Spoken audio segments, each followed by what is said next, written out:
Jamaica. Make we do the right thing. Make we live good today for a better tomorrow. Talk it out. Don't fight it out. The Time by the Ministry of National Security.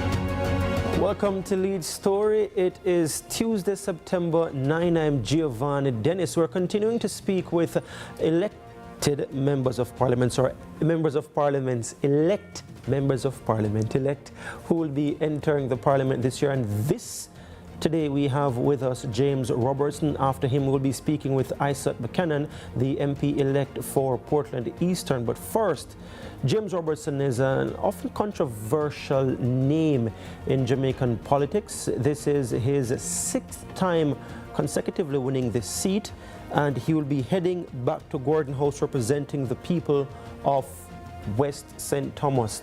But firstly, before we go to that, Mr. Robertson, you're very excited to tell us how you got here, skipping through traffic on your motorbike. Well, I was going to be late, and I don't like being late, and I understand the importance of being on time and being disciplined, so I just do what I normally do. If I see I'm in a time problem, I just jump on a motorbike and ride. Speaking about time, this is your 6th consecutive term now you're entering as the Member of Parliament for West St. Thomas. Firstly, how do you feel? I'm happy. I'm elated. I'm happy for the people of West St. Thomas because I serve. I'm happy because we have so much left to do, but yet we have done a lot. You have to understand that West St. Thomas, in terms of numbers, has the greatest level of investment of the government in the last 10 years. So when the government is not investing, they blame the Member of Parliament. When the government invests, you take the credit. One of the writers in one of the newspapers said, I am lucky. They should have said I was lucky when I was able to hold on to my seat in difficult times, when we had the worst roads, we had no water systems, we had no urban center. So you have to balance it. You can't have it one way when it suits you and give it the other way.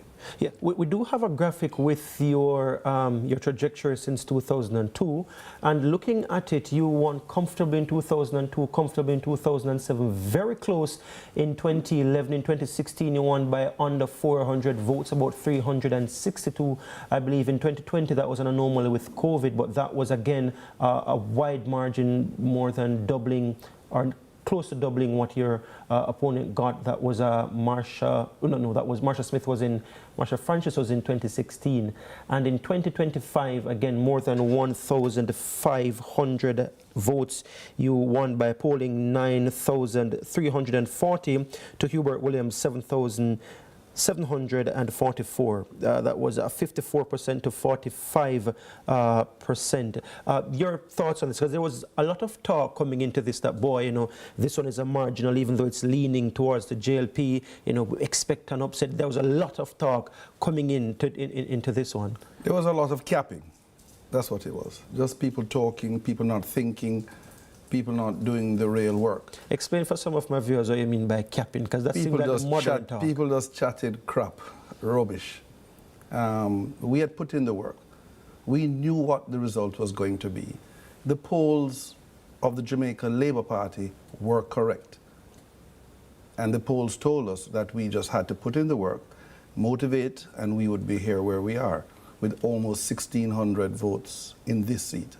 From 2002 to 2025, that's what, 23 years.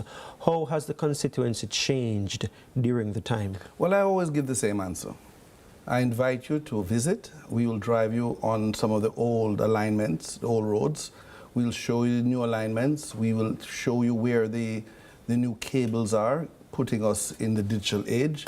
We'll show you our new urban center. And I'm going to give you one statistic. In November of last year, 2024, the numbers that came from the Office of the Prime Minister and the permitting agencies for expected house starts for St. Thomas was 4,000. I printed that on a calendar and I distributed that because we were proud of that.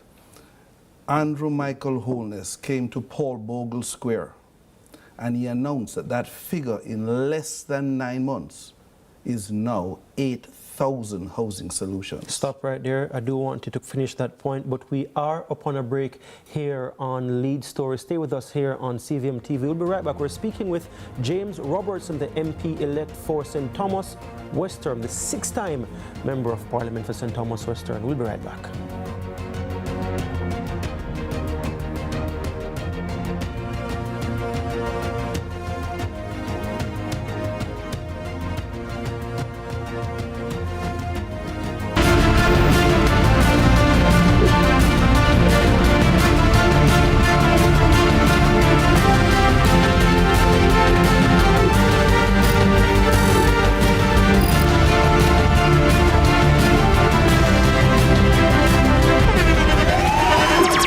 The internationally acclaimed On Stage with Winfred Williams. At a new time, Saturdays at 8 p.m. on CVM TV. So much more than entertainment.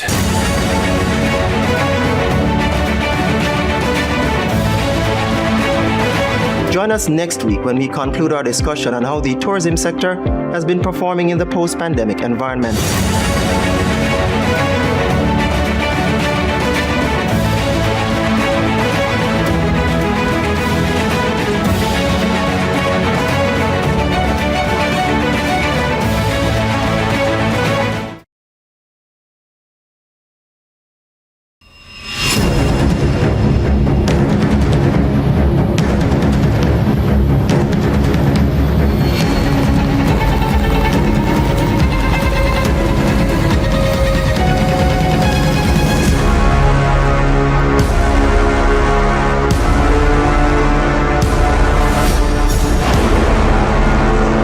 I'm Giovanni Dennis, and this is CVM News.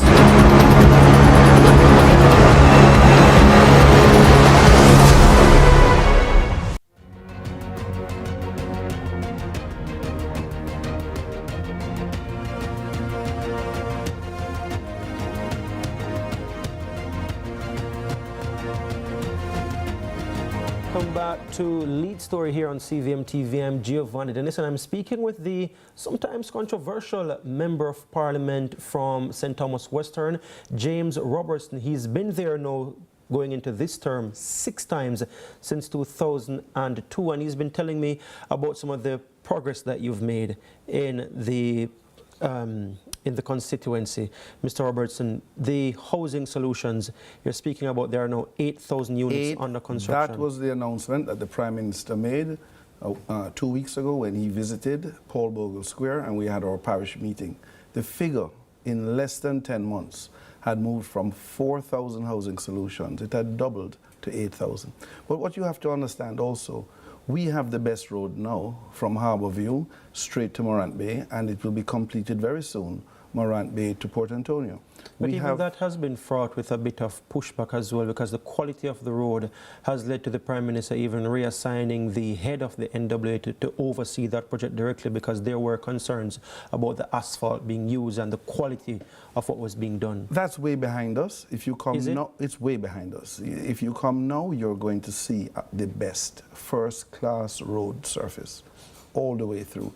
A project of that size would have issues, and the issues would be highlighted and they would have to be addressed, and they are being addressed. As Member of Parliament, I am very satisfied with what is taking place, and the citizens are satisfied now with what they are seeing. We also have a very good road taking us from Morant Bay to Cedar Valley, and we even fixed it to go to Bethel, so that's where we'll now be putting the rural bus. So from Bethel Square, which is the Blue Mountain Range, coming all the way through to Morant Bay will be a school bus service on good roads. You mentioned from the Blue Mountain area. I went up to Blue Mountain about 2 years ago to speak with farmers and other residents from Penline Castle. And I saw the roads myself, or trucks in some instances. What, if anything, is being done about that? So let's answer that now. In the Cedar Valley Division and the Trinityville Division, we have many, many districts with no roads. No roads exist.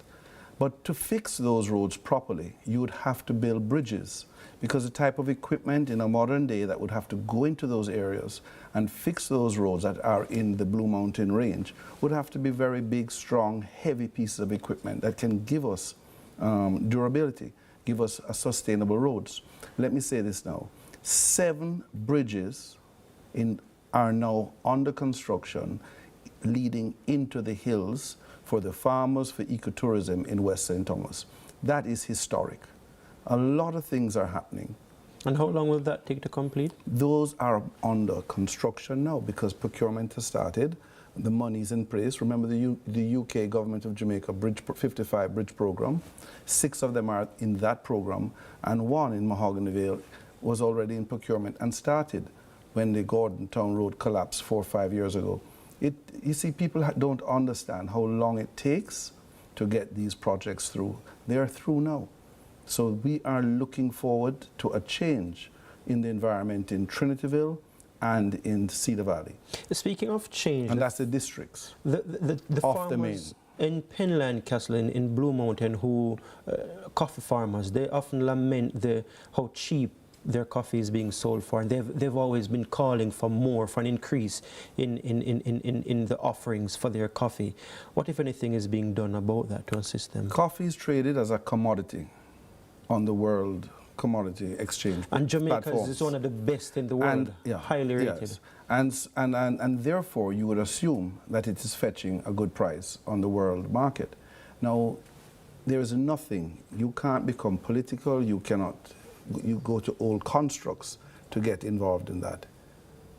The farmers have to do what they have to do with who is buying it and who is selling it on. I listened carefully when my opponent at the time made some crazy, stupid comments of what he would be doing to offer different prices to the farmers. That's what I refer to as capping. When you just say things that are not in line with any economic structure or any trading structure. You just say things. One of the comments was he was going to move the river to the hillside to get water to the people. Let me say this to you. In West St. Thomas now, the government has put in place billions of dollars of new pipelines and systems. The government has now put in place, for example, West St. Thomas now, at old time, I refer to it as Springfield, you may know it, where the old Goodyear factory, where the new urban center is. Those wells are now being commissioned and tied into the lines. We have had climate change. In the places where you had catchment and other water systems, gravity-fed water systems, they're not giving us the amount of water they used to. The yield is down. So you have to have adjustments, but let me just say this to you. Matthew Samuel has done a tremendous job in understanding the water crisis and issues. West St. Thomas is one of the most complex constituencies. We have 12 gravity-fed systems. We have our wells on the flat, but we still have 12 gravity-fed systems. I just have about 2 or so minutes left with you. You spoke about, where you're coming from, what you're doing now, the housing solutions being built, the road development and other urban centers that you're very proud of. What are you looking to achieve in this term in the constituency? As Member of Parliament, it is to get these bridges built within 12 months, started immediately. It is to let the people understand where the advantages are going to be. There are people right now outside of Ramble, in an area called Riverhead, building eco cabins, ecotourism. There are waterfalls in St. Thomas where you find thousands of people on any given day. And on Saturday and Sunday, they are crowded. St. Thomas is booming. People are coming out of Kingston and heading east into our attractions. I met this morning with TPDCO's parish manager. He came and saw me and he laid out the plans, the possibilities, and where we're going. Let me say this to you. If I were you, I would go buy some land in West St. Thomas. It is the future. It is the frontier that's giving us the greatest growth. And as Member of Parliament, I'm so happy to be the Member of Parliament, giving the people that level of service. I'm only a lowly journalist, Mr. Robertson. I don't think you want to be me at all right now. But just before you go, can't not ask you, you've been portrayed as a bad boy politician. Let me say this to you. I started, you don't shy away from it. I shy from nothing in life. I started politics at 14, 1980. I worked with Ed Bartlett in this area. I know it inside out. I was on the ground all the way through the 19 years when the Jamaica Labour Party was in opposition. I am the longest serving officer. In 10 seconds, how do you deal with that image? I do have to go. It doesn't affect me. The people who know me love me. Come to St. Thomas. I invite you tomorrow night, 4 o'clock. James Robertson, Member of Parliament-elect for St. Thomas Western, entering into his 6th term as Member of Parliament. Do you intend to go for a 7th?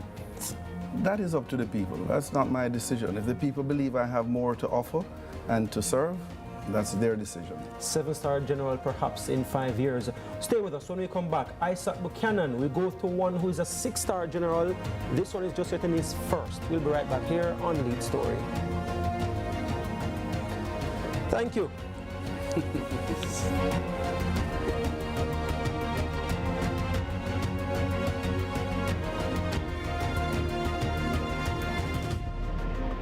Is paving the way to becoming a republic or future or choice. The time by the Ministry of Legal and Constitutional Affairs is 6:45. Every dream conquered is another dream game. I land and I fly again like a jet plane. Headed straight in your direction. 'Cause I'm wiser, one step closer. I'm winning 'cause I work so hard. And the music keeps on playing, and the people them I say we are my show tonight. Oh, what a feeling! Don't stop dreaming. Keep on believing in the power of the feeling. Whatever you want, take a chance. Song in your heart, step in your dance. You got the spark, don't fit the dark, shine your lights on.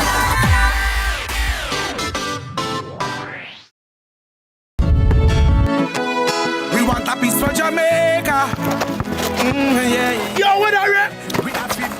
Oh man, no, that. Oh, no, brother, no, man. Mash up that, man. You see you ever play ref? No game, yeah, no play. Yeah, but I look a bad game. No, I said, place when you come from, brother, I want to live good, man. I want to live good, brethren. No shake on, I can play a little bad, brethren. Really have to shake on? Yeah, man, and no badness, brethren. Just live good, man. That's it. Come together as one and make the violence done.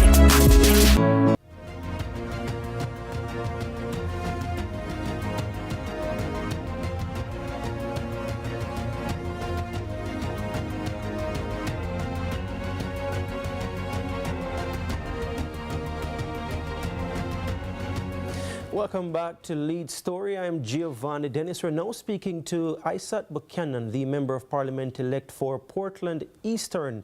Now, he got by the JLP's Anne-Marie Vaz in that constituency, and we can just bring up a graph to show you what that constituency has looked like since 2002. So, for 1, 2, 3, 4 consecutive terms, the PNP won that seat until a runoff in 2019 following the stabbing death of the then Member of Parliament, Dr. Linvale Bloomfield. The JLP's Anne-Marie Vaz defeated Damian Crawford of the People's National Party. And here we are now in 2025. Bringing it back to the People's National Party, Isat Buchanan. Mr. Buchanan, your victory has been met with mixed reactions. Lots of people speaking about your victory online, and not so much about your victory per se, but about the loss of Anne-Marie Vaz, very popular in social media and among her supporters. What do you make of the reactions to your victory?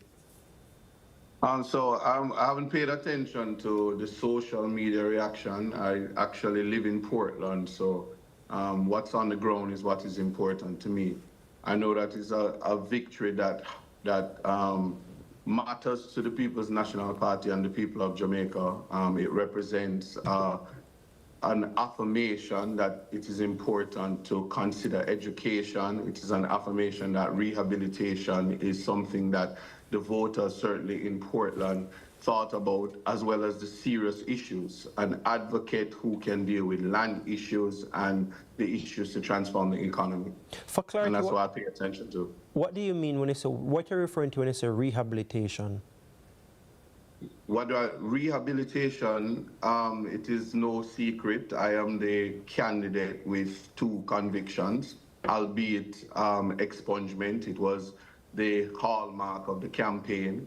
And so with the vitriol that was used and a lot of time wasted on ad hominem attacks rather than dealing with the issues where persons had to deal with land grabbing, persons had to deal with the lack of water, persons had to deal with joblessness, persons had to deal with political victimizations. These are issues that were more important, and what we saw in this campaign was an attack on the candidate rather than worrying about the lives and future of the people of Portland. You've not shied away from your past. In fact, you were speaking elsewhere this week, and you mentioned that you are the perfect person as an example for persons in the community who have had pasts, for example, and who can, rebound, who can be rehabilitated. You own your past. Why do you think it is important for you to be as strident as you are? You're not shying away from where you're coming from. No, I will say this. I own my truth. I've always, as a human rights attorney, I've always encouraged people to own their truth. One of the biggest parts of moving forward from mistakes of the past is accepting it, confronting it as it is.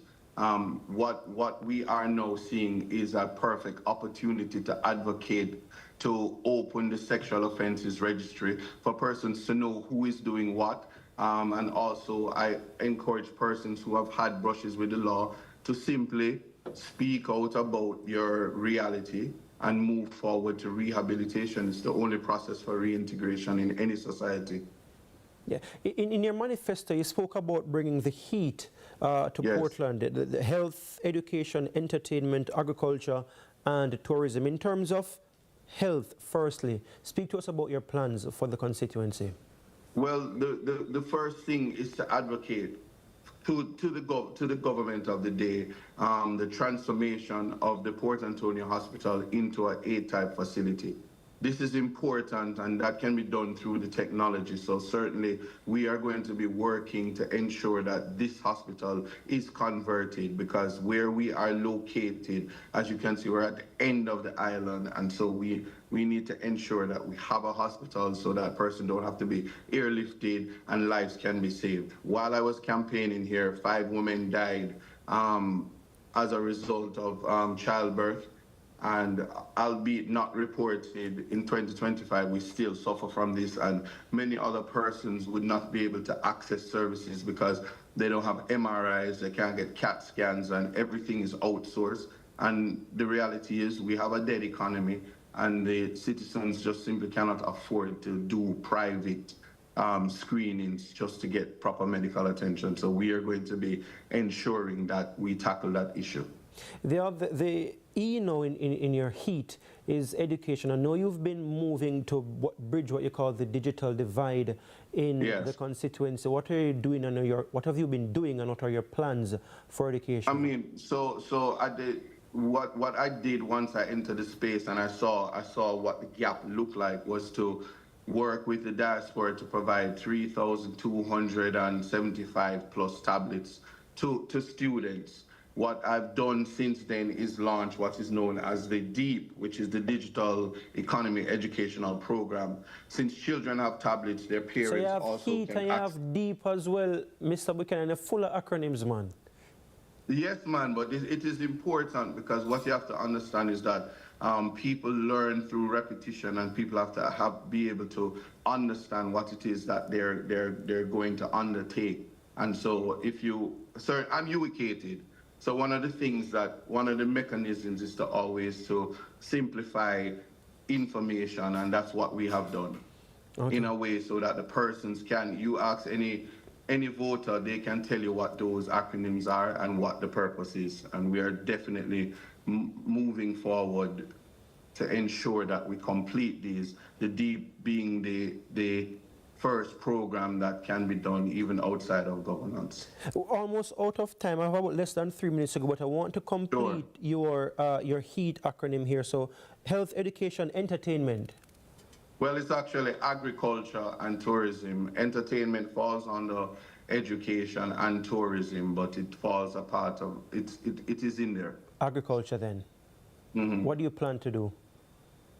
Well, certainly, where agriculture is concerned, there is the whole aspect of transforming Case into a university. Technology is also a key aspect of farming, and so certifying farmers to understand what corporation farming is, to ensure that food security is what they're working towards rather than trying to compete with each other. We are certainly going to work together to improve that space. Reach Falls, Frenchman Beach, yes, and several, Frenchman's Cove, sorry, and then several other attractions, but you also want to boost tourism in Portland. What more do you want to do? You know, for that, to promote what is known as ecotourism and nature tourism, we are not big hotel, and what we certainly need to do is to ensure that as we work, even in the opposition, to advocate to ensure that we make use of the Twin Harbor, we make sure that the ships do come in, and this is a government thing, so this is not party lines, but to ensure that we maximize the spaces that we have, the environment. Blue Lagoon is a heritage site. When you think about Moortown, the possibilities are endless, and certainly we're just going to ensure that we bring the tourists to us to have them experience what Jamaica is like in Portland.